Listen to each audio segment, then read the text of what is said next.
लगता होगा ये हालेलुया मिशन वाले बाइबल में लिखा है, इसलिए हालेलुया बोल रहा है। आमीन। हम अपनी ओर से नहीं बोलते हैं।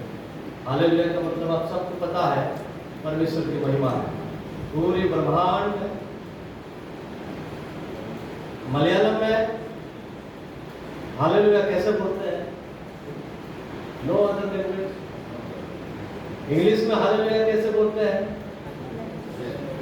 दुनिया में कितने लैंग्वेज है, कोई एक आके बोल दे कि हमारी भाषा में हालेलुया ऐसे बोली जाती है, तो ये स्वर्गीय भाषा है। जब हम सब वहाँ जाएंगे तो हम सब मिलकर के यही बोलेंगे। तो अगर यहाँ प्रैक्टिस नहीं है तो खुदा कहेगा जा नीचे जाकर प्रैक्टिस करके आ जाए। और जैसे बताया कि मैं अपने परिचय में कुछ समय आपको थोड़ी सी शब्द में बताऊँ।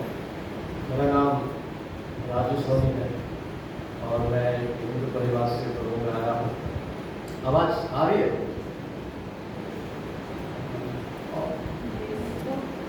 और 2006 में मैं प्रभु की सेवा में यूपी से मैंने अपनी मिनिस्ट्री को स्टार्ट किया। अलग अलग जगह पर मैंने मिनिस्ट्री करी। उसके बाद मैं कोटा से बिलोंग करता हूँ और बेसिकली आपके अजमेर का दामाद हूँ। और 2008 में मैं अजमेर में अपनी सेव का प्रोग्रेस शुरू किया। मेरी धारणाएं कुछ और थी जब मैं अजमेर में आया।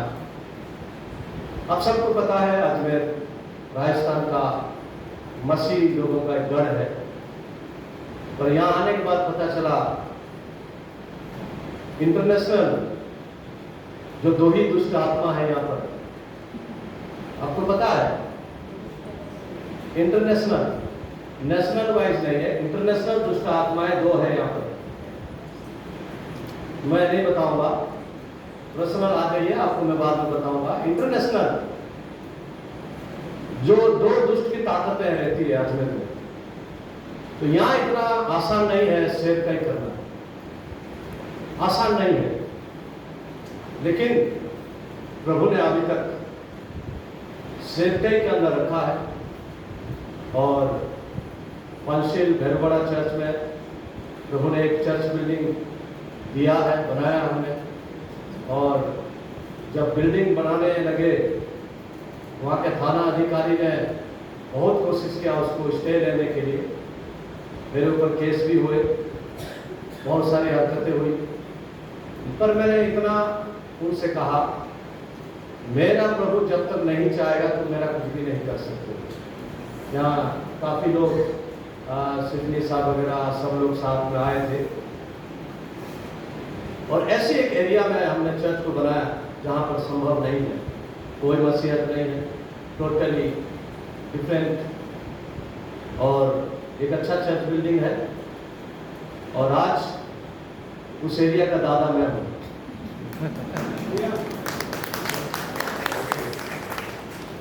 दादा बोले तो वो दादा नहीं है। आज आपको पता है शैतान संविधान के द्वारा, गवर्नमेंट के द्वारा कई हाउस चर्चेस को बंद करने के कगार में है। कई पास्टर लोग यूपी में जाएंगे, 200 से 300 पास्टर लोगों को जेल में डाल रखा है। कोशिश है शैतान का कि किसी भी तरह मसीह सुसमाचार को रोका जाए। और आज हाउस चर्च में कलीसिया चलाना बहुत मुश्किल है।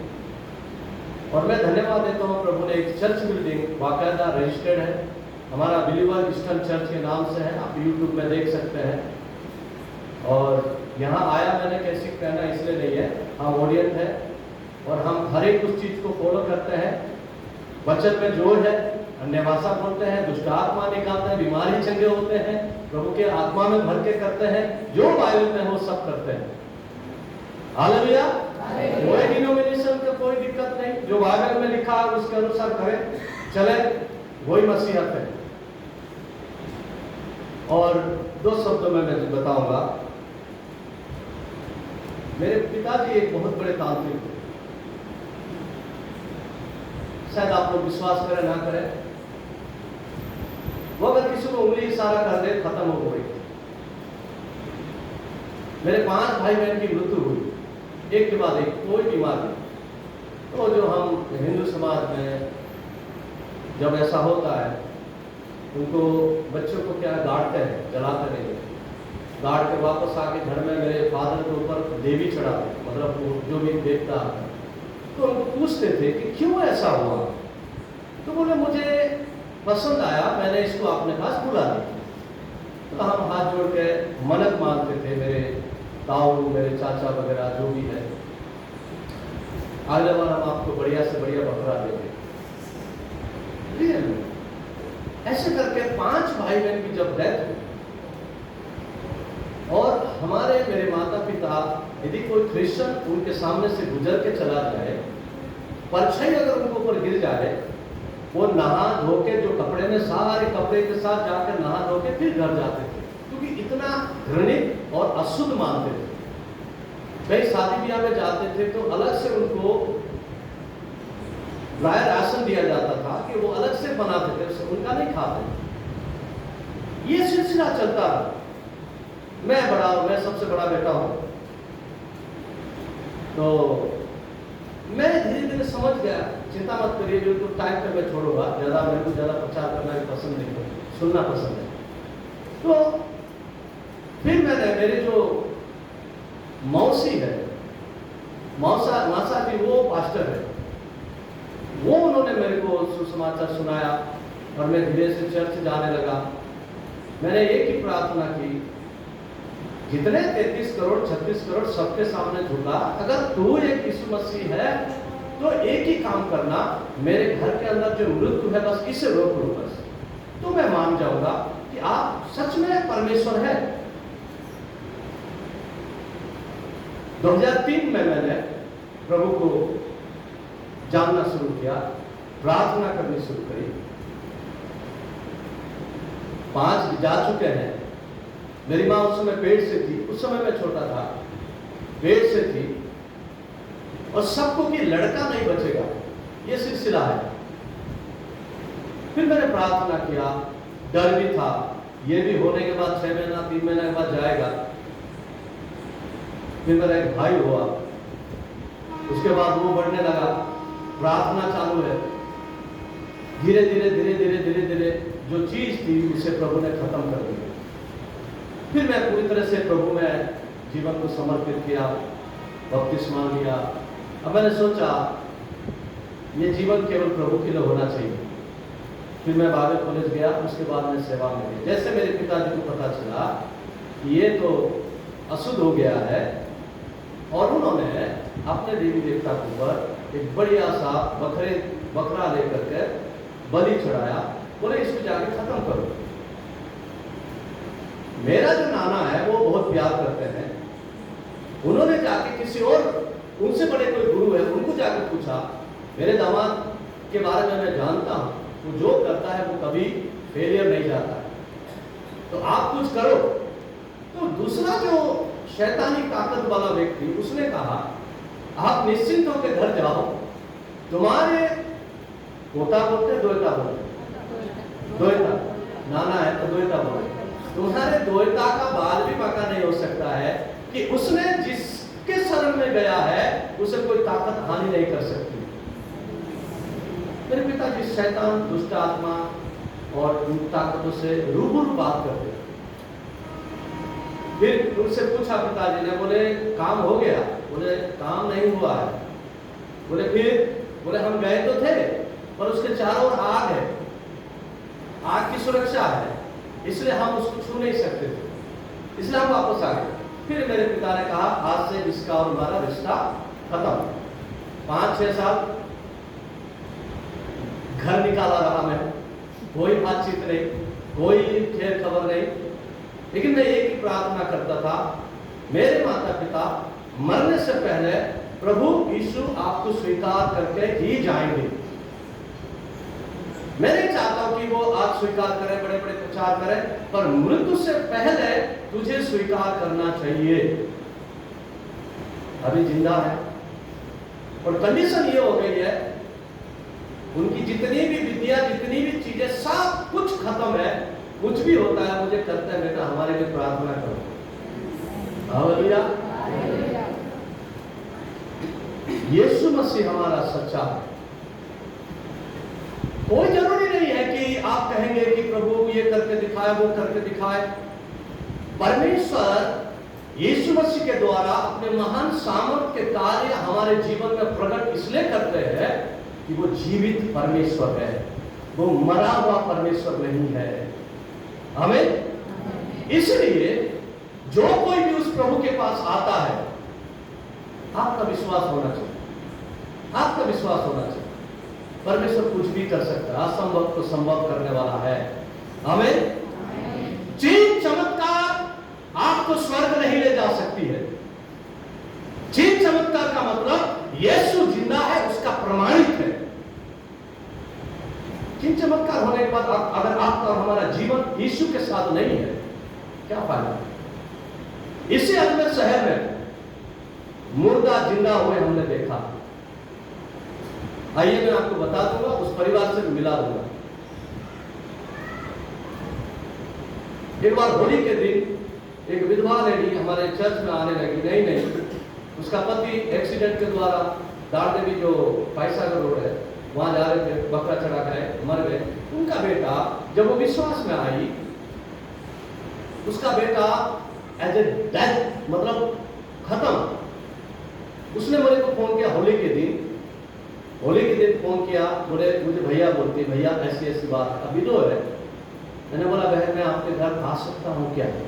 बोला आइए, क्योंकि उस लड़के को उनके पड़ोसी ने, उनके आसपास के लोगों ने उठा करके होली के दिन सड़क पे लेकर रख दिए। बोले कौन इसको लेके जाएगा? फिर हम गए, फिर मैं ऑटो में 2-4 हॉस्पिटल गया। फिर उसके बाद मैंने जेल लेके गया, डॉक्टर को बोला आप इसको चेक करिए। उन्होंने चेक करके बोला इसको ले जाइए घर पे। मैंने बोला डॉक्टर आप इसको एडमिट करिए प्लीज। बोले डॉक्टर आप हैं और हम हैं। मैंने बोला डॉक्टर तो आप हैं, पर मैंने मेरे को बोला आप क्या लगते हैं? मैंने बोला मैं इसका कुछ नहीं लगता हूँ, मैं एक चर्च का फादर हूँ, इसके पास कोई नहीं है, अपाहिज है उसकी माँ। वो चर्च में जब आने लगती तो उनकी सास पूरे मोहल्ले में जाकर के कहती थी ये गलत काम करने जाती है। तो उस लेडी के लिए कितनी समस्या की बात। मैंने बोला प्रभु ऐसा ना हो कि इसका जीना दुश्वार हो जाए। फिर हम बेड में ऊपर ले गए, पता नहीं शायद उस समय तो क्रिश्चियन काफी नर्सेस थी, अभी तो काफी लोग रिटायर्ड हो गए। तो फिर मैंने मेरे एक मित्र को बुलाया, भाई किसी भी तरह आप आओ। हम गए, हमने नर्स को बोला आप बैठिए, हम जब बोले इसका ट्रीटमेंट करना। हम दोनों बेड में बैठे। फिर मैंने इनको भी फोन लगाया, ऐसी घटना है पास्टर, प्रार्थना करें। हम तीनों ने 1 से 1.5 घंटे तक उस स्ट्रक्चर बेड में बैठ के प्रार्थना की। सारे लोग देखते हुए कौन सा मंत्र पढ़ रहे। हमने एक ही चीज कहा, प्रभु इसको जीवन तो देना पड़ेगा तुझे। हम नहीं जानते हैं हॉस्पिटल के अंदर, हम नहीं जानते हैं इसको जीवन तो देना पड़ेगा, नहीं तो इसकी बेचारी उस विधवा की जीना दुश्वार कर देंगे।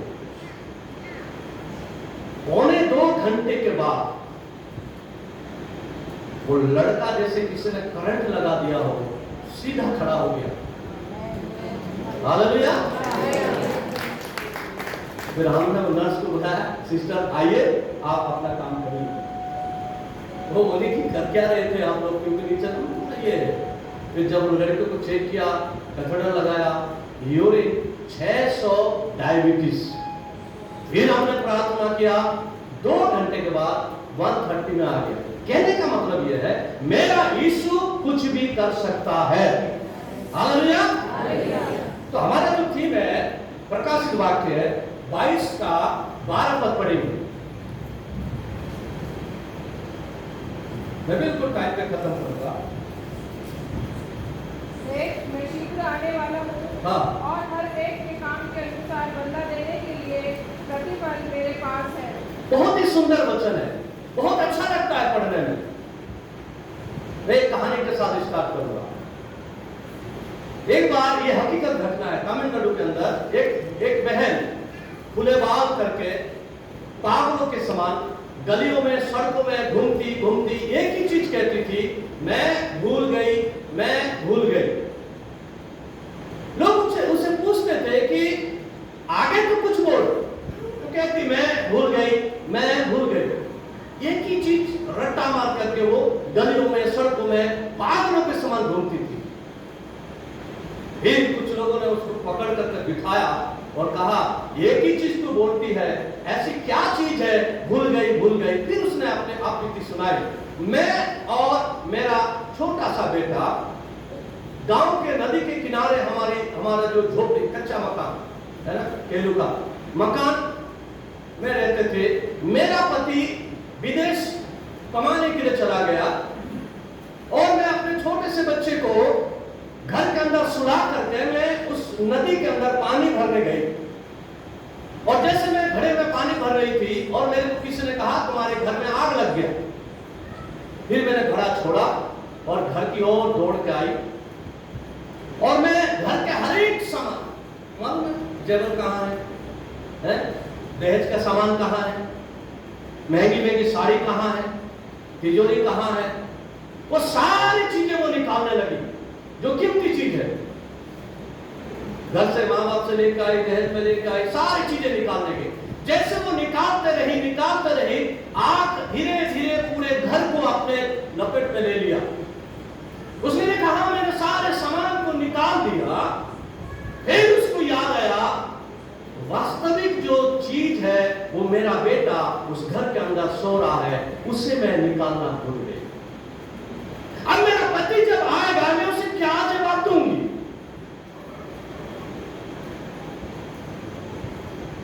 ये हकीकत कहानी है। आज हम अपने आप को देखें। यीशु ने कह दिया, यीशु मसीह जब इस दुनिया में मनुष्य के रूप लेकर के आए, कोई दुर्घटना नहीं थी, कोई अचानक नहीं है, बल्कि पहले से परमेश्वर की योजना, जो परमेश्वर के विरुद्ध में मैंने और आपने पाप किया, उस पाप के कारण मनुष्य को नाश होना था। इसलिए परमेश्वर ने बड़ी उपाय करके मनुष्य को बचाने के लिए यीशु मसीह को इस दुनिया में मनुष्य के रूप में भेजा। वो बहुत शांति, उद्धार लेकर आए, शांति लेकर आए, चंगाई लेकर आए, छुटकारा लेकर के आए, जीवन में आशीष लेकर के आए, जिसके वजह से मैं और आप आराम से यहाँ पर है। लेकिन अब जब दोबारा आएगा ऐसा नहीं होगा, ऐसा नहीं होगा। देख, मैं शीघ्र आने वाला हूं। मैं जब से प्रभु में आकर से सुन रहा हूं, आप कई बुजुर्ग लोग यहाँ बैठे हैं, आप भी उसी वचन को पढ़ रहे हैं, आ रहा हूं, कब आएंगे? इसलिए हमारा मन विश्वास से भटक जाता है। हम अविश्वास में जीवन जीना शुरू करते हैं, सांसारिक जीवन शुरू करते हैं। यदि आपसे एक सवाल पूछूं, मैं अपने आप को भी ये सवाल पूछूं, आज रात अगर यीशु मसीह आ जाए, यदि आप वचन के अनुसार अपने आप को टकटोल कर देखें, क्या हम उसके साथ जाने लायक हैं? क्या गाना भी गा, बहुत अच्छा कह रहे हैं, हम गाना भी गाते हैं, वचन भी पढ़ते हैं। क्यों प्रभु यीशु मसीह नहीं आ रहे? क्यों प्रभु यीशु मसीह का आने? कल प्रभु के दास के द्वारा हमने सुना, यीशु मसीह को भी नहीं पता है कि वो कब आएंगे। बाइबल एक चीज कहती है, जो सुसमाचार यीशु मसीह के बारे में पृथ्वी के हर एक जन को जब सुसमाचार पहुंचाया जाएगा, तब मसीह का आगमन होगा।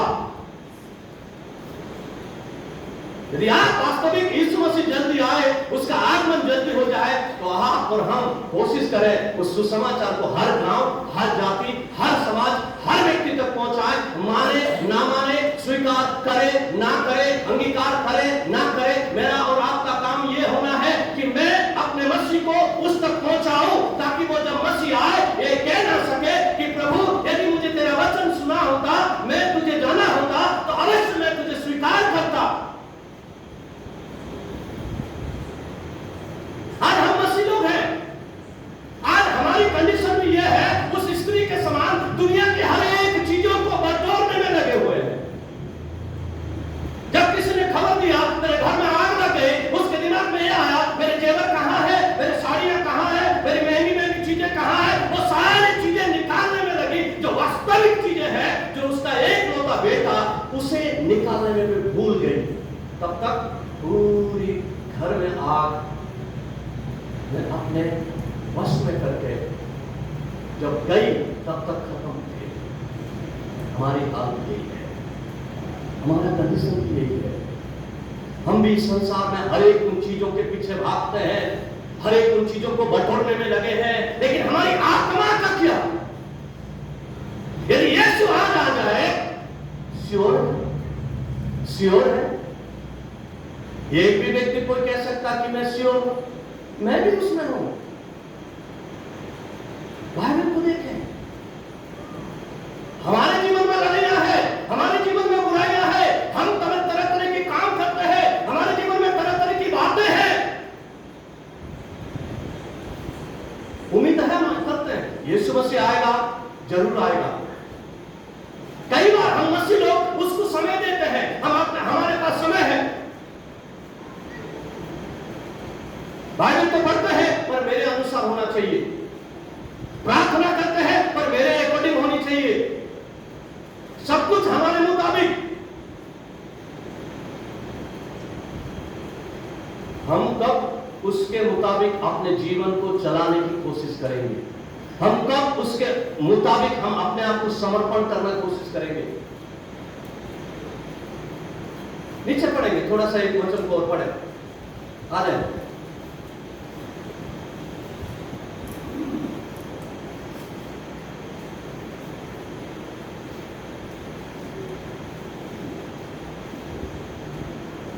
पढ़िए उसका 14वां पद को एक बार पढ़िए। 14। धन्य है वे जो अपने वस्त्र धो लेते हैं, हाँ, क्योंकि उन्हें जीवन के वृक्ष के पास धन्य है वे जो अपने वस्त्र को धो लेते हैं, क्योंकि उन्हें जीवन के वृक्ष के पास आने का अधिकार मिलेगा। आपने सुना होगा गुड समरियन के बारे में, क्या हुआ वहां पर? है ये यात्री यात्रा पे जा रहा था, वहां पर डाकू और चोर आए, उसे घेरा, उसे पकड़ा, क्या किया उसके साथ? मैं चाहता हूं आप रिस्पॉन्ड दें। मैं भी चर्च में यही पूछता हूं, क्योंकि प्रचार अकेला नहीं, हम सब मिलकर प्रभु के वचन की मनन कर रहे हैं। क्या किया वहां पर उन्होंने? उसे मारा, आगे घायल किया, उसके वस्त्र फाड़े।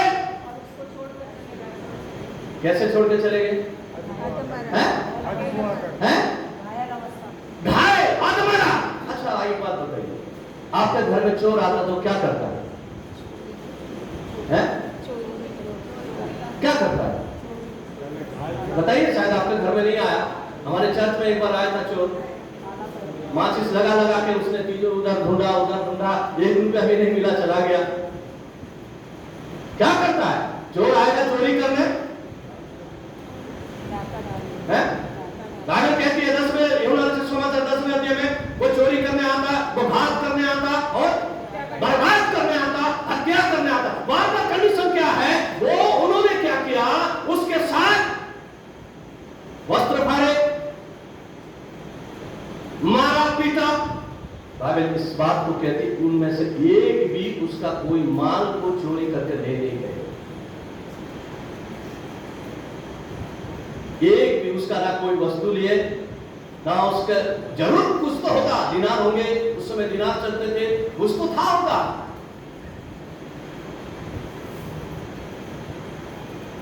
घायल किए, अधमरा छोड़कर चले गए, वस्त्र फाड़। वस्त्र का मतलब उद्धार का वस्त्र। यदि वस्त्र उतार दिया जाए तो इसका मतलब बेइज्जती का कारण है। यहां पर क्या लिखा है? धन्य वे अपने वस्त्र को धो लेते हैं, क्योंकि जीवन के वृक्ष के पास आने का अधिकार है। जीवन के वृक्ष के पास आने का अधिकार। आज भी शैतान मसीह लोगों के जीवनों में इसलिए एंटर करता है, इसलिए वो कोशिश में रहता है, वो इस ताक में रहता है, कैसे आपको हमारे उद्धार को छीने, कैसे आपको और मुझे आत्मिक तौर से घायल करे।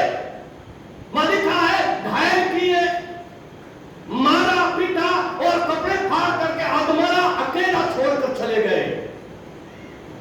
कुछ भी चीज चोरी करके ले नहीं गए। आप क्या सोचते हैं? आपके पास शैतान कुछ लेने आता है? क्या सोचते हैं? शैतान के पास कुछ पैसे नहीं है, धन चाहिए तो शैतान के पास जाइए, सब कुछ उसके पास है। ऐसी कोई वस्तु नहीं जो उसको चाहिए। वो फिर क्या करने हमारे जीवन में आता है, क्या करने के लिए हमारे पीछे पड़ा रहता है। उसे पता है उसके पास सब कुछ है। वो यही चाहता है जो मसीह है उन लोगों को मसीह से कैसे अलग किया जाए, प्रभु के विश्वास से उन्हें कैसे अलग किया जाए। हमारे परिवार में एंटर करता है, हमारे जीवनों में घुस करके तरह तरह की बातों के द्वारा हमारे जीवन को तहस नहस कर देता है। कल एक भाई दवाई दे रहे थे, किस तरह से प्रभु ने उन्हें जीवन दिया। हमने बोला जो जीवन प्रभु ने आपको दिया उस जीवन के बारे में आप कुछ सोचो। यदि प्रभु ने दिया आप उस जीवन को प्रभु के लिए कैसे जीना है, कैसे प्रभु के लिए चलाना है। बाइबल में कहीं भी मेंशन नहीं है कि यदि आप प्रभु के पीछे चलोगे आपको बीमारी नहीं होगी, आपके साथ कोई परेशानी नहीं होगी। बाइबल कहती है यदि आप प्रभु के साथ चलेंगे दुख आएंगे, परेशानी आएंगी, समस्याएं आएंगी, बीमारी आएंगी, लेकिन हर परिस्थिति में मैं तेरे साथ रहूंगा। यदि बीमारी है और प्रभु मेरे साथ है तो मुझे किस बात की डर है। पीड़ा है, दर्द है, अगर वो प्रभु मेरे साथ है मुझे किस बात की चिंता है। जो पीड़ा और जो दर्द मुझे नाश नहीं कर सकती है, क्योंकि उस पीड़ा, उस दुख, उस दर्द से प्रभु मुझे छुटकारा देने के लिए सामर्थ्य है। आज कई लोग सोचते हैं आशीष का मतलब क्या है, प्रभु के पीछे चलना मतलब केवल सांसारिक आशीष से चाहिए। जहां आप जितना मेहनत करेंगे, जहां आप जितना समय देंगे उसका प्रतिफल आपको मिलेगा, अवश्य है। चाहे वो नौकरी हो, चाहे वो आपका बिजनेस हो, चाहे आपके फार्म हाउस हो, चाहे आपके खेती बाड़ी हो, जितना आप उसको समय देंगे उसका प्रतिफल आपको मिलेगा। आप परमेश्वर के लिए कितना समय निकालते हैं, परमेश्वर के लिए आप अपने जीवन को किस तरह से जीते हैं। क्या हम उस स्त्री के समान इस दुनिया के सारी चीजों को बटोरने में लगे हुए हैं और जब समय आता है मैं भूल गई। आप क्या बोले, कौन सी चीजें हम भूल रहे हैं, कौन सी चीजों से हम वंचित हो रहे हैं।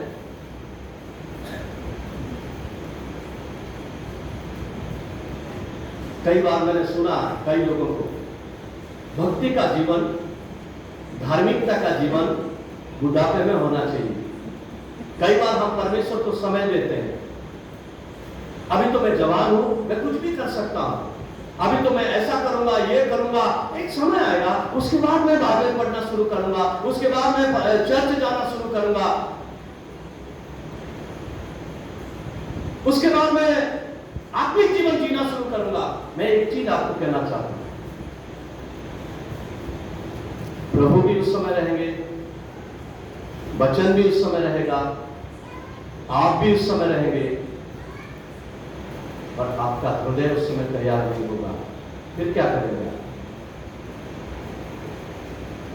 जिस समय आपका हृदय प्रभु को उद्धार करता करके स्वीकार करने के लिए हृदय तैयार है, यदि आप उसे नकार देते हैं, आप कहेंगे मैं कुछ साल के बाद प्रभु के पीछे चलूंगा, कुछ साल के बाद मैं प्रभु को ग्रहण करूंगा, सब कुछ बाइबल भी एज रहेगा, आप भी वहां रहेंगे, प्रभु भी रहेगा, सब कुछ वहां रहेगा, लेकिन आपका हृदय उस समय तैयार नहीं रहेगा।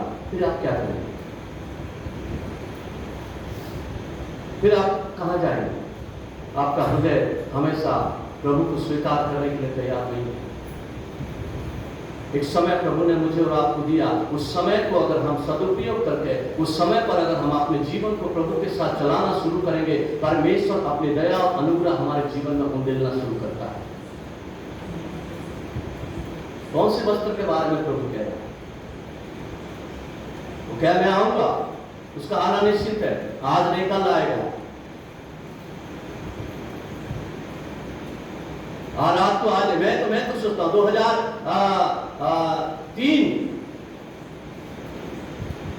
93 उससे पहले अगर प्रभु आ जाता मेरा क्या होता? मैंने उस समय प्रभु को नहीं जाना, मैंने उस समय प्रभु को स्वीकार नहीं किया। अगर उस समय में जो अवसर प्रभु ने मुझे दिया, यही ये समय है, तू उसको स्वीकार कर। अगर उस समय में प्रभु को नकार देता और मैं कहता कि नहीं प्रभु मैं कुछ समय के बाद हो सकता है सब कुछ मेरे सामने होते, मेरा हृदय तैयार नहीं रहता। आज मैं देखता हूं कई जवान हमारे खासकर मसीह भाई बहनों में बहुत सारे जवान चर्च नहीं जाते हैं, बहुत सारे बच्चे चर्च नहीं आते हैं। बहुत सारे, सबसे बहुत ही दिक्कत वाली बात है, हमारे भारत के अंदर सबसे बड़ी दिक्कत क्या है मालूम है? हर जगह बहन लोग ज्यादा संख्या में जाते हैं, भाई लोग नहीं जाते हैं। वो सोचते हैं हमारा काम नहीं है ये।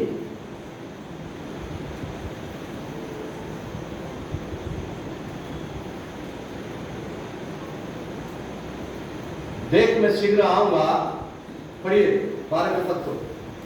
देख मैं शीघ्र आने वाला हूँ और हर एक के काम के अनुसार बदला देने के लिए प्रतिफल मेरे पास है।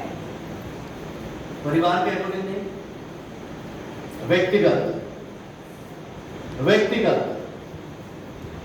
बाइबल कहती है सास और बहू एक साथ होंगे।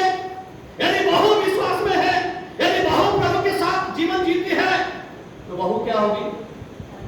है बाइबल से एक साथ चक्की पीस रहे होंगे। मान लीजिए पति स्कूटर चला के जा रहे हैं, पत्नी पीछे बैठी है। यदि पत्नी विश्वास में नहीं है, पति विश्वास में है, वो पति को उठा लेंगे, तो पीछे पत्नी क्या करेगी?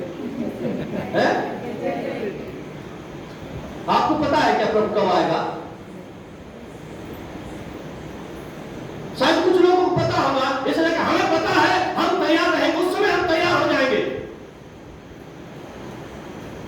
जब शादी में जाते हैं तो क्या 8 बजे जाना है, रिसेप्शन है, तो घर में बोलते चलो 8 बजे, तो 8 बजे तैयार होना शुरू करते हैं। नहीं, 8 बजे बहन लोग तैयार होना शुरू करते हैं। फिर आपको मालूम है बहन लोग की तैयारी कैसी होती है?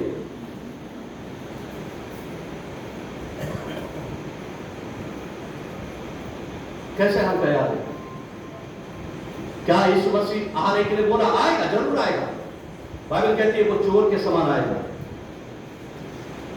जैसा चोर आता वैसा वो आएगा। एक वचन को मैं पढ़ना चाहता हूं, मेरे साथ निकालें। दूसरा पत्रस 3 उसका 10 से लेकर 13 पद तक कोई भी पढ़िएगा। आप वही बैठ के पढ़ सकते हैं जिसकी आवाज बुलंद हो। आप कोई भी, बहन हो भाई हो, कोई भी पढ़ सकते हैं। दूसरा पत्रस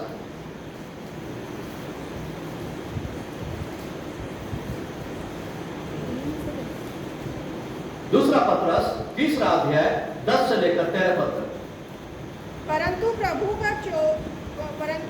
का दिन चोर के समान आ जाएगा। उस दिन आकाश बड़ी भड़ास के शब्द से जाता रहेगा और तत्व बहुत ही तृप्त होकर पिघल जाएंगे और पृथ्वी और उस पर के काम जल जाएंगे। जबकि ये सब वस्तुएं इस रीति से पिघलने वाली हैं, वो तुम्हें पवित्र चाल चलन और भक्ति में वहां पर एक चीज मेंशन है, बहुत अच्छी तरह में उसको अगर पढ़ेंगे तो सारी वस्तुएं क्या होंगी? वो स्त्री ने जितने भी वस्तुओं को उसमें उस घर से निकाले, वो वस्तुएं एक दिन नष्ट होना है, लेकिन उसका एक लौता बेटा उन वस्तुओं से कहीं ज्यादा कीमती है। जब उसको होश आया, जब उसको याद आया, मैंने जिन चीजों को इकट्ठा किया, जिन चीजों के पीछे मैं लगी रही, जिन चीजों को मैं अवरने में लगी रही, जिन चीजों को मैं इकट्ठा करने में लगी रही, ये चीजें कोई काम के नहीं है, लेकिन जो वास्तविक चीज है उसे मैं लेना भूल गई। और जब उसने उसको याद आया और जब अंदर जाने लगी, तब तक उस आग ने उसे मौका नहीं दिया उस बच्चे को निकालने में।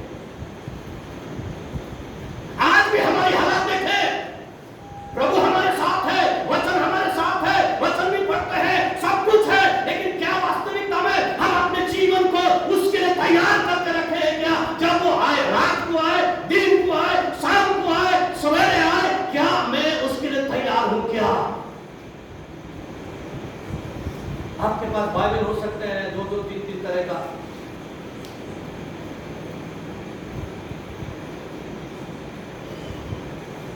आप कह सकते हैं मेरे को बहुत ज्ञान है, आप कह सकते हैं मुझे सब कुछ सिखाया गया, मैं सब कुछ जानता हूं, जानती हूं।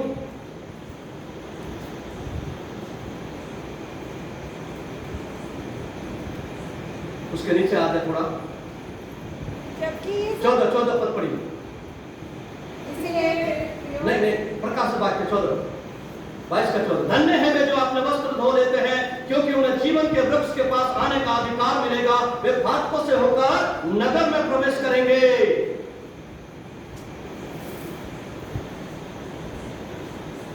21 का 7 पद से पढ़िएगा जरा।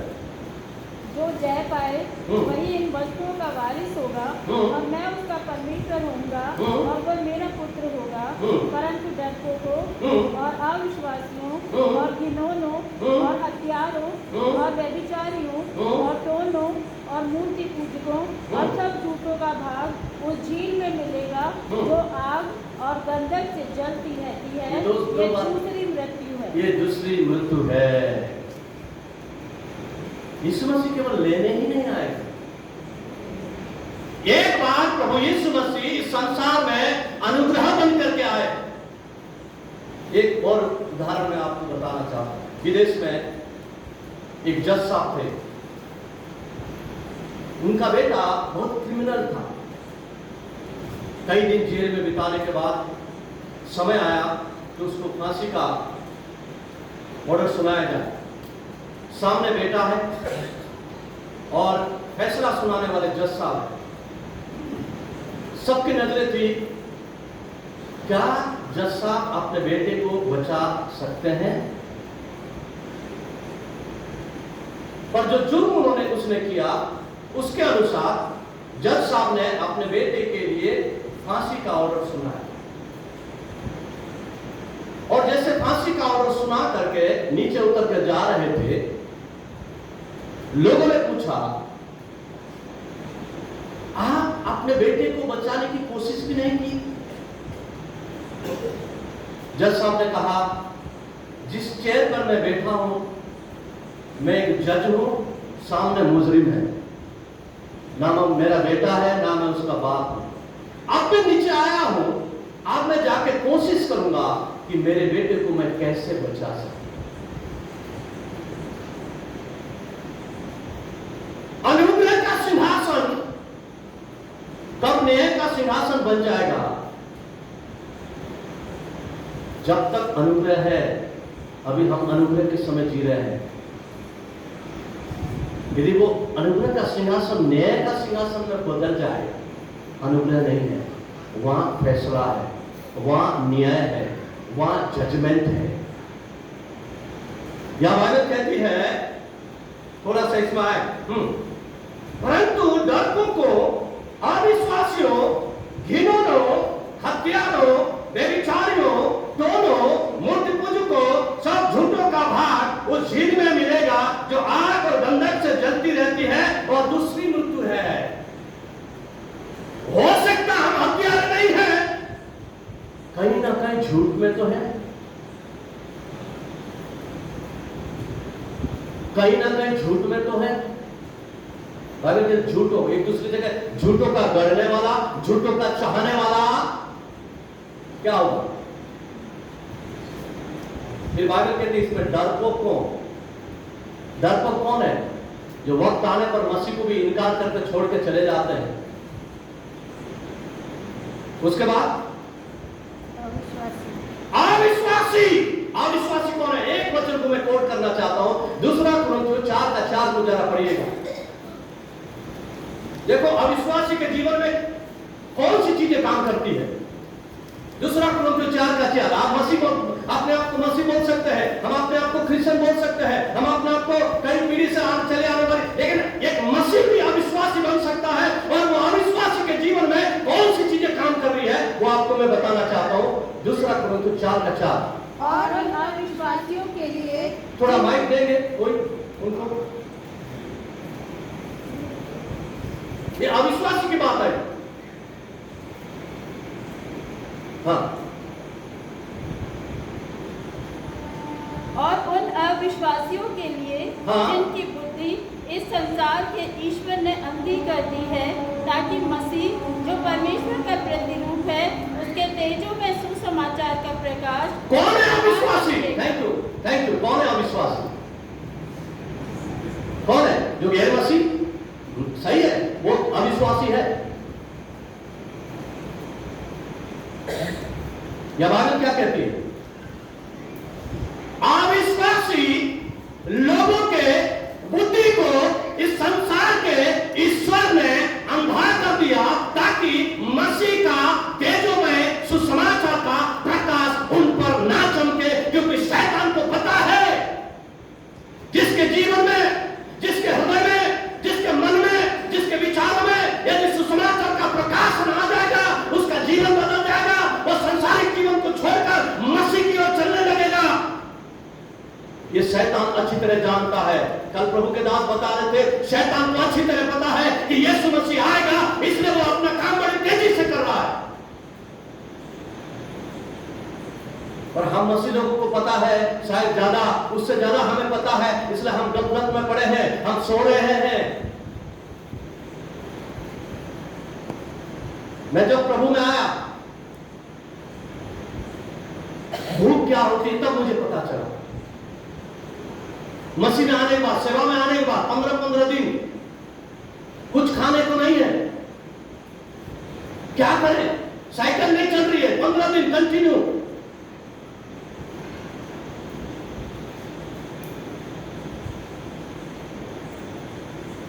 क्या मसीह को छोड़ दूं मैं?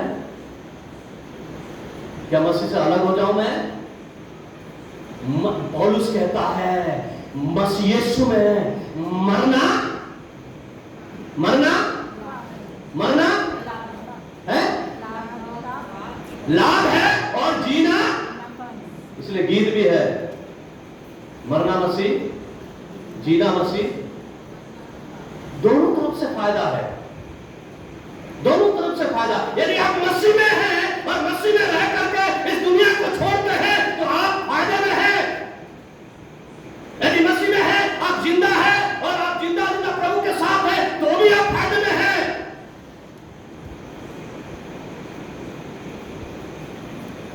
मैं एक चीज कहता हूं, जब हमारे जीवन में समस्याएं आती है ना, हम ज्यादा प्रभु के ओर करीब आ जाते हैं। जब परेशानी हमारे जीवन में आती है, हम और प्रभु को ढूंढने लगते हैं। और जो एक मसीह जीवन में, यदि आपके पास परेशान, मेरे पास, मैं बोलना नहीं चाहता हूं, कई लोग आते हैं चोरी छिपे, मसीह लोग दुष्ट आत्मा निकलवाने, जादू टोने से ग्रसित। हमारा मसीह क्या मर गया है? आपका प्रभु क्या मर गया है? समस्या आते ही हम लोग क्या इधर उधर भागने लगते हैं, परेशानी आते ही हम लोग इधर उधर ताक झाक करने लगते हैं। क्यों? आपका प्रभु मुर्दा है? क्या आपका प्रभु जिंदा नहीं है? क्या आपका यीशु मसीह काम नहीं कर सकता है? आप कहां हैं? हम कहां हैं? कितना समय हम प्रभु को देते हैं? कितना समय हम प्रभु के लिए जीते हैं? क्या हमारे उद्धार के वस्त्र, ऐसा तो नहीं है शैतान ने हमारे उद्धार के वस्त्र को हमसे छीन करके फाड़ दिया, हम नंगे घूम रहे हैं? बाइबल कहती है, उसने मेरे और आपके जीवन के लिए उस उद्धार का वस्त्र को पहनाया है ताकि मैं नंगा उघाड़ा ना जाऊं। और शैतान हमेशा इस फिराक में रहता है, घायल करना, घात करना, नाश करना। हम घायल अवस्था में पड़े हुए होंगे, हम बिना उस उद्धार के वस्त्र में घूम रहे होंगे। इस सांसारिक चीजों में हम कह सकते हैं आपके पास घर होगा, धन होगा, बैंक बैलेंस होगा, सब कुछ है, लेकिन प्रभु नहीं है तो क्या करेंगे? मेरी दुआ है सबके लिए, मसीह लोग इस संसार में सबसे आशीषित लोग हैं। हर एक एरिया में, हर एक एरिया में आशीषित है।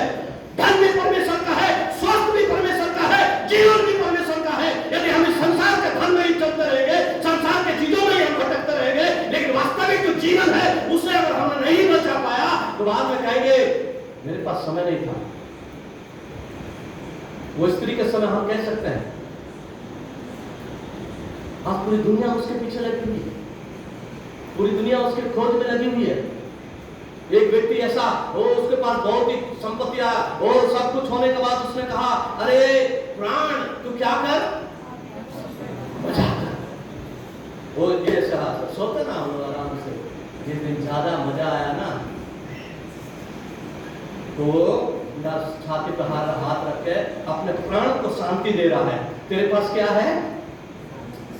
सालों तक का है। उसके शब्द खत्म हुई नहीं, एक शब्द और आया, हे मूर्ख, आज रात यदि मैं तेरे प्राण को ले लूं,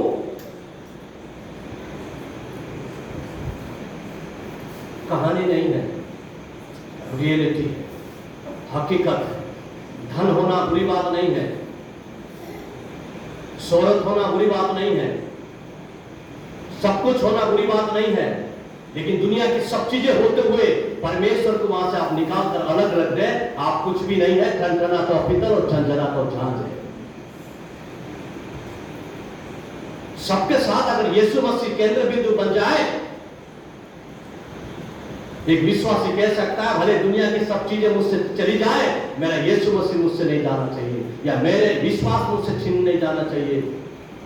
बाइबल कहती है, अभी हमने पढ़ा, जिन वस्तुओं के पीछे मन लगाते हैं, प्रकाश दूसरा पत्रस उसका 3 का 10 से लेकर 13 पत्र बाइबल कहती है ये एक दिन सारी वस्तुएं क्या हो जाएंगी। अभी मास्टर साहब ने कहा ये सिस्टम किसी जवान ने गिफ्ट किया, बहुत अच्छी बात है, होना चाहिए। ये यहां के लिए है ताकि हम इस सिस्टमों के द्वारा परमेश्वर की महिमा करें। जब मसीह आएगा ये सारी चीजें यही रह जाएगी, आपका आत्मा उसके साथ जाएगी। हालेलुया, आप उसके साथ जाएंगे। अजमेर में मैंने सुना है, एक व्यक्ति मेरे को बोला, हाजी साहब मैं क्या है ना ग्लास में दवाई डाल के उसमें प्रार्थना करके पी जाता हूं। समझ में दवाई क्या है? 8 PM। मैंने बोला भाई आप जैसे पहुंचे हुए मसीह बहुत ही कम मिलते हैं, भाई साहब वो प्रार्थना करके पी लिया ना, क्या दिक्कत है? दुखद बात यह है, जब मैं पहली बार अजमेर में आया, मैं किसी व्यक्ति को सुसमाचार सुना रहा था, मैंने यीशु मसीह का नाम लिया और मैंने उसको पूछा कि भाई आप यीशु मसीह के बारे में जानते हैं क्या? उसने बोला बिल्कुल साहब मैं जानता हूं। मैंने बोला कैसे जानते हैं? फैक्ट में बोल रहा हूं। वही लोग होते हैं ना कि मीट खाते हैं और ये हमारी मसीह की पहचान है। मैंने बोला तू मेरे पास आना, मैं बाइबल में से तुझे प्रूव करूंगा। मेरा बाइबल ऐसा कभी नहीं कहता है, ऐसा कभी नहीं कहता है। तो दारू में हाथ रख के प्रार्थना करे, शुद्ध हो गया और पी जाओ। यहाँ क्या लिखा है? बुरा मत मानिए अगर कोई ऐसे 8 PM है तो। दर्पकों, अविश्वासियों, घिनौनों, हथियारों, व्यभिचारियों, क्रोधों, मूर्ति पूजक, सब झूठों का चाहने वाला, और इधर जब आएंगे इधर भी ये लिखा है। ये तन का मतलब क्या होता है?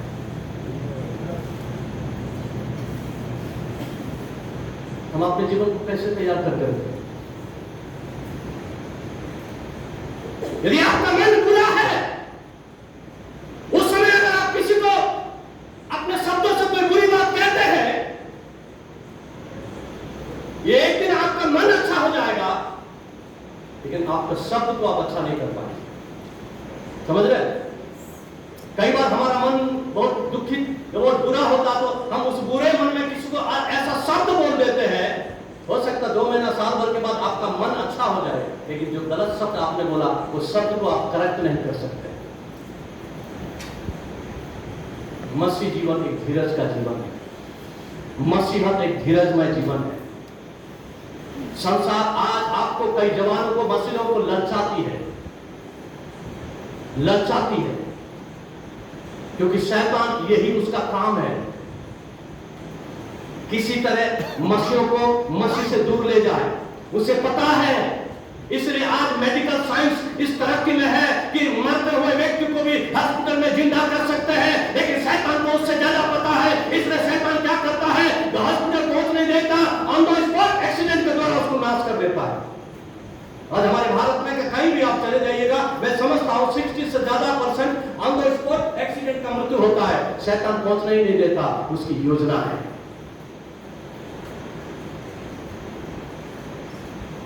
प्रिय भाई और बहनों, यीशु मसीह आएगा, आप बोले ना बोले, आप कुछ कहे ना कहे, उसका अंत निश्चय है।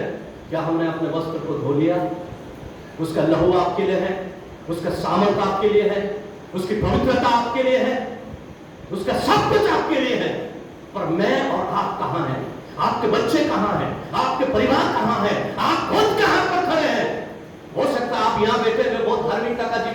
में, हो सकता मैं यहाँ बैठ कर खड़े होकर बहुत अच्छा अच्छा प्रचार करूं, लेकिन मेरे जीवन में परमेश्वर का गुण चरित्र है या नहीं, वो परमेश्वर चाहता है। हम बाइबल पढ़ते हैं, यदि कोई एक थापड़ तेरे दांत पे मारे तो दूसरा पे फेर देना। घर पे एक शब्द बोल के दिखा दो ना।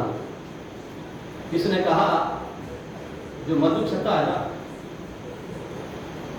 बहुत सुंदर है, दिखता है, बहुत अच्छा है, उसको जरा छेड़ के देखो तो मसीहत भी बहुत अच्छा है, बहुत बढ़िया, बहुत सुंदर है, जरा उंगली करके देखो, वास्तविकता पता चलेगा क्या है। यीशु मसीह को देखें, किसके लिए?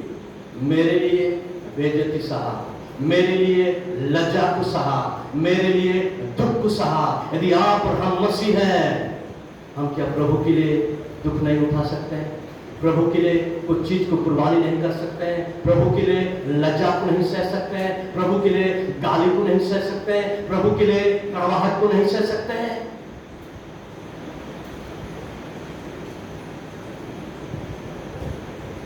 मेरे वस्त्र धुले हैं क्या?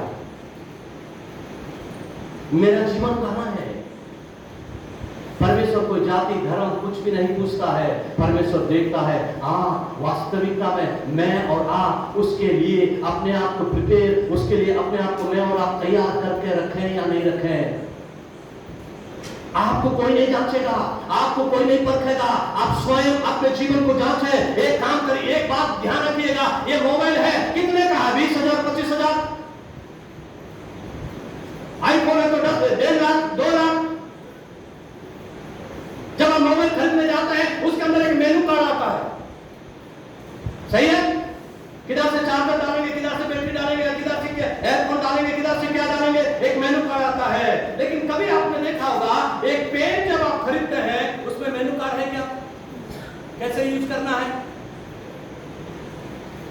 क्योंकि ये कीमती चीज है, इसलिए इसके अंदर एक मेनू। आप बोलेंगे वो जो मेनू कार्ड में लिखा है ऐसे चार्जर को लगाना है, आप बोलेंगे मैं तेरी बात कैसे सुनूं, मैं तो उल्टा लगाऊंगा चार्जर। आपका फोन चलेगा? परमेश्वर ने मनुष्य को बनाने के बाद आपको यही नहीं छोड़ा है। परमेश्वर ने आपके जीवन को जीने के लिए कैसे आप अपने जीवन को चलाएं, परमेश्वर ने मेनू कार्ड आपको दे रखा है। यदि आप इस वचन के अकॉर्डिंग अपने लाइफ को चलाएंगे, स्मूथ और बढ़िया चलेगा। लेकिन आज हम क्या, क्यों मैं इसके अनुसार चलूं, मैं क्यों इस बात को मानूं, मैं मेरे मुताबिक चलूंगा, मैं मेरे अनुसार चलूंगा।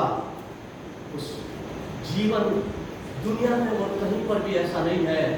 बाइबल एक ऐसी चीज है जो मनुष्य को कैसे जीना चाहिए, कैसे चलना चाहिए, कैसे रहना चाहिए, कैसे परमेश्वर को प्रसन्न कर सकते हैं, कैसे परमेश्वर के साथ रिश्ता जोड़ सकते हैं। आपके लिए मेरे और आपके लिए परमेश्वर ने मेरे और आपके जीवन के लिए एक मेनू कार्ड दे दिया है। यदि हम इस मेनू कार्ड के अनुसार, इस वचन के अनुसार अपने जीवन को चलाएंगे, अपने परिवार को चलाएंगे, किसी भी तरह कोई गड़बड़ी नहीं होगी। क्योंकि बाइबल कहती है आप परमेश्वर के सामने बहुमूल्य और कीमती हो। हम जानते हैं ना, 10 तोड़े की 5 तोड़े की बात जानते हैं। आखिरी वाला ने क्या कहा? आखिरी वाला ने क्या कहा है? जिसको एक मिला वो क्या कहा? मुझे मालूम है तू कैसा है, तू जहां नहीं बोलता वहां से काट लेता है, तू जहां नहीं भी खा लेता वहां से बटोर लेता है। इसलिए मैंने क्या किया, उस तोड़े को बाहर करके रखा है, ये ले तेरा तोड़ा। उसने बोला जब तुझे मालूम है कि मैं कैसा व्यक्ति हूं, किस तरह का हूं, तो इसको किसी व्यापारी को दे देता, ताकि 2 का 3 4 करके मुझे देता।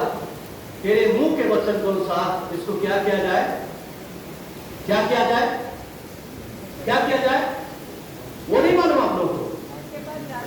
नहीं, वो तो सब हो गया। क्या किया जाए इसके साथ? इसको उस बंदी गृह में डाला जाए और इसको दंड दिया जाए। मैं और आप अच्छी तरह जानते हैं, मैं और आप अच्छी तरह वचन को समझते हैं, मैं और आप अच्छी तरह पढ़ते हैं। क्या कहेंगे, क्या बोलेंगे हम? आप ये नहीं बोल सकते। बाइबल तो कहती है वो इधर ऊपर से आकाश को और नीचे से पृथ्वी को बुलाकर कहेगा, मैं आपके लिए झूठ बोल सकता हूँ, आप मेरे लिए झूठ बोल सकते हैं, लेकिन जो आकाश है वो परमेश्वर के सामने साक्षी देगी, पृथ्वी परमेश्वर के सामने साक्षी देगी। और बाइबल कहती है इन लोगों को गवाह करके परमेश्वर आपका और मेरा न्याय करेगा। एक बार जब कुछ चेले लोग यीशु मसीह ने भेजा, गांव में गए और सुसमाचार सुनाए, और दुष्ट आत्मा जब निकले, चेले लोग बहुत खुशी मना करके आए और कहा, हे प्रभु, हमारे वश में तो दुष्ट आत्माएं हैं, बीमारी चंगी होती है। यीशु मसीह ने बोला, ज्यादा उछलने की जरूरत नहीं है कि तुम दुष्ट आत्मा निकाले, तुम बड़े बड़े चिन्ह चमत्कार किए, तुम्हारे द्वारा अंधे गहरे देखने लगे, पर इस बात से आनंदित होना कि तुम्हारा नाम जीवन के पुस्तक में लिखा हुआ है। हालेलुया। मेरे द्वारा बहुत चमत्कार हो रहे हैं, अच्छी बात है, दुष्ट आत्मा निकल रही, अच्छी बात है, बीमारियां चंगे हो रही, अच्छी बात है, क्योंकि जो वरदान और वरदान परमेश्वर अपने लोगों को देता है, वो दान और वरदान अगर परमेश्वर के महिमा के लिए नहीं है, यदि अपने मनुष्य उसको अपने महिमा के लिए अगर इस्तेमाल करे, वो दान और वरदान परमेश्वर के लिए नहीं है तो किसी काम का नहीं है। बाइबल कहते तुम्हारा नाम जीवन के पुस्तक, क्योंकि बाइबल कहते जब यीशु मसीह आएगा ऐसे नहीं आएगा, वहां से वो जीवन का पुस्तक लेकर के आएगा और खोलेगा, और किसका नाम यहाँ पर है या नहीं है।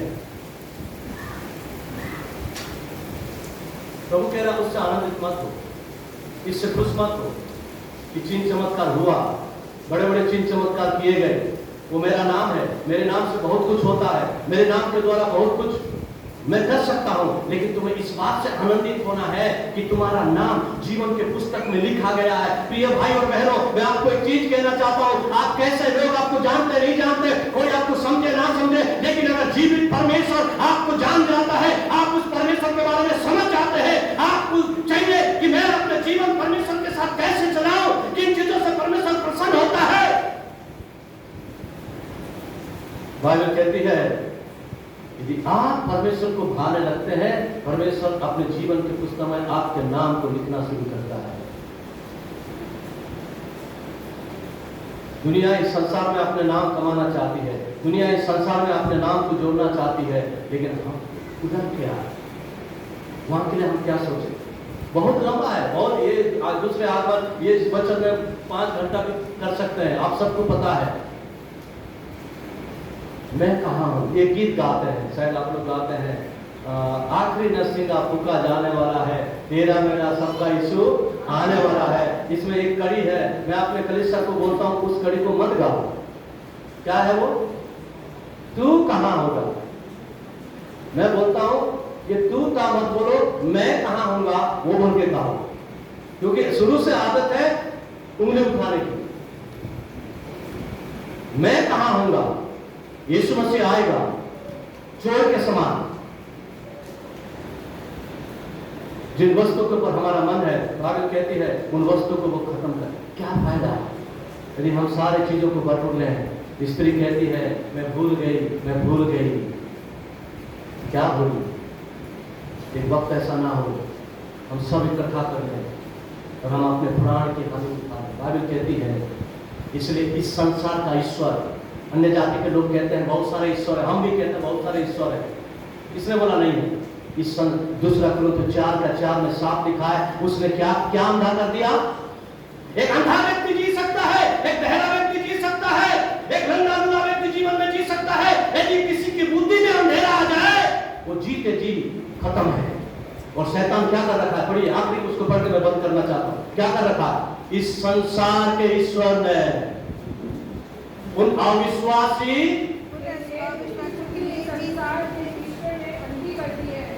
ताकि मसीह जो परमेश्वर का प्रतिरूप, उसके तेजो में सुसमाचार का प्रकाश उन पर ना चमके, उन पर ना चमके। इस संसार का सरदार, इस संसार का ईश्वर, इस संसार का परमेश्वर, लेकिन हमारा परमेश्वर स्वर्ग में रहने वाला प्रभु है। हालेलुया, वो स्वर्ग में है। और इस संसार का ईश्वर में, इस संसार में लोगों को अपने कब्जे में करने के लिए लोगों के बुद्धि में क्या है? अंधेरा, अंधापन, ताकि वास्तविकता से हम वंचित हो जाए, वास्तविकता को हम देख ना पाए। ये शैतान इसी से तो डरता है ताकि उस मसीह का प्रकाशन आपको और हमारे जीवन में ना आ पाए। यदि मसीह का प्रकाशन, वचन का प्रकाशन, पवित्र आत्मा का प्रकाशन यदि हमारे जीवन में आ जाए, वो व्यक्ति मसीह के पीछे चलेगा, वो प्रभु के पीछे चलेगा, वो पवित्र आत्मा के अधीनता को स्वीकार करेगा। क्योंकि बाइबल साफ कहती है, यीशु मसीह ने जाते समय कहा, चिंता मत करो, मैं जा रहा हूं, लेकिन तुम्हें मैं अकेला नहीं छोड़ूंगा, तुम्हारे लिए एक सहायक दूंगा। वो पवित्र आत्मा तुम्हारे साथ रहकर तुम्हें सिखाएगी, जो कुछ मैंने मानना सिखाई है, जो कुछ मैंने करा है, उन सारी बातों को मानना सिखाएगी तुम्हें, और उसके अधीन तुम्हें। ये दुनिया के अगुवाई में तो हम चलते हैं, ये दुनिया के मार्गदर्शन में तो हम चलते हैं, क्या हम पवित्र आत्मा के अगुवाई में चलते हैं? क्या उस पवित्र आत्मा को हम अपना अगुवा बनाते हैं? क्या उस पवित्र आत्मा को हमारा मार्गदर्शन बना के चलते हैं? बाइबल कहती है, वो पवित्र आत्मा जो कुछ यीशु ने किया उसके बारे में हमें सिखाएगी, और पवित्र आत्मा हमें परमेश्वर के पास, यीशु के करीब ले आती है। एक चीज मैं कह के बैठना चाहता हूं, याद रखिए, ये सुसमाचार प्रचार का अधिकार स्वर्गदूतों को भी नहीं है। आप बोलेंगे पादरी क्या बोल रहे हैं?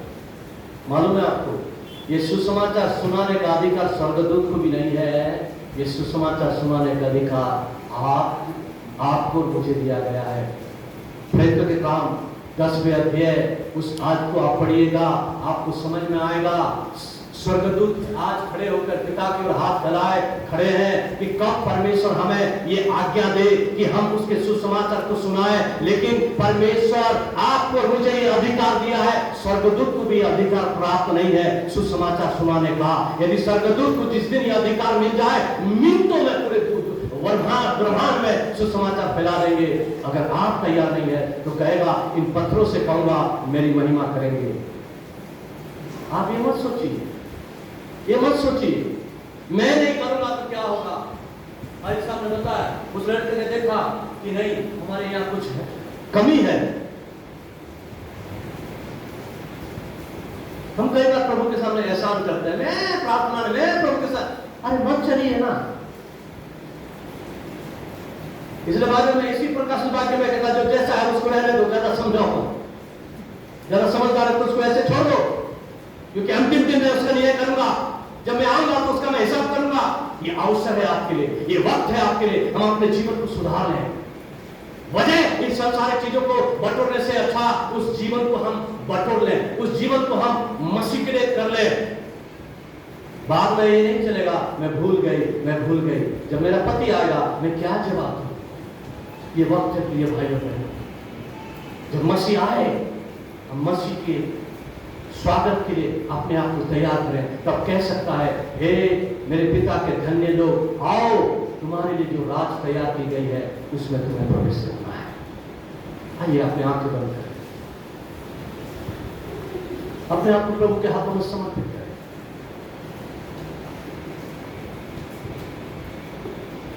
जैसा बाइबल कहती है, देख मैं शीघ्र आने वाला हूं, धन्य है वे जो अपने वस्त्र धो लेते हैं,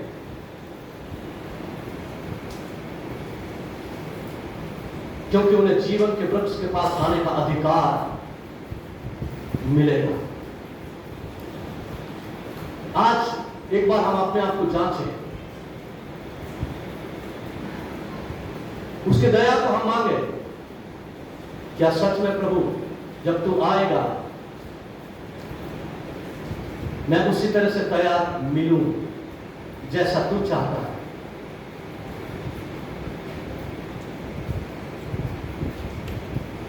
मैं मेरे मुताबिक नहीं, तेरे वचन के मुताबिक अपने आप को समर्पित करने के लिए तैयार हूं। तेरी आत्मा की अधीनता को मैं अपने जीवन में चाहती हूं प्रभु जी। क्या वास्तविकता में परमेश्वर का वचन हमारे जीवन में असर करता है, या संसार की बातें हमें प्रभावित करती है? यदि हम एक मसीह हैं तो हमारे जीवन में परमेश्वर का वचन का प्रभाव होना है, उसका इफेक्ट हमारे जीवन में होना चाहिए। संसार का इफेक्ट नहीं, संसार का असर नहीं। एक मसीह व्यक्ति के अंदर वचन का इफेक्ट होकर वही वचन हमारे जीवन के द्वारा इस संसार में इफेक्ट करे, संसार में प्रभाव को छोड़े। हम अपने आप को जांचें। कोई आपको नहीं जांचेगा, कोई आपको नहीं परखेगा, आप स्वयं ही अपने आप को परखें और आप अपने आप को जांचें। आइए हम प्रार्थना करें। प्रेमी दयालु स्वर्गीय पिता, धन्यवाद देते प्रभु जी, तेरे वचन को हम जानते हैं प्रभु, सुना है प्रभु जी,